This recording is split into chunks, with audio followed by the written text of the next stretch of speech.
బేసిక్గా ప్రతి స్కూల్లో ఉండాల్సిన మొక్కలు ఏం చెప్పారంటే కలెక్టర్ గారు మునగ చెట్లు కంపల్సరీగా ఉండాలి, చింత చెట్లు కంపల్సరీగా ఉండాలి, కరివేపాకు, ఉసిరి, వెలగ ఈ మొక్కలే ఎందుకు ఉండాలని చెప్పారు అని అంటే కలెక్టర్ గారు ఇవన్నీ కూడా మనం వంటలో ఉపయోగిస్తాం.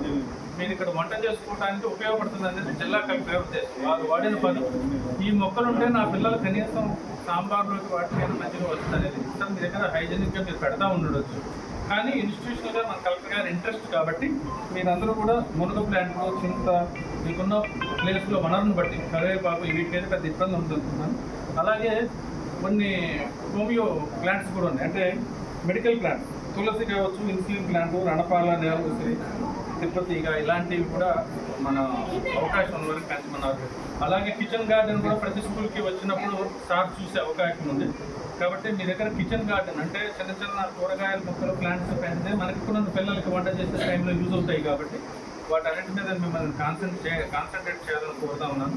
ప్రధానంగా ఇది సీజనల్ డిసీజెస్ వచ్చే కాలం కాబట్టి పిల్లల ఆరోగ్యం మీరు జాగ్రత్త తీసుకోవాలని కోరుకుంటున్నాను. ఈ అవకాశం ఇచ్చిన పెద్దలందరికీ కూడా కృతజ్ఞతలు తెలియజేస్తున్నాను. ఈ కార్యక్రమానికి ఇచ్చేసిన గౌరవ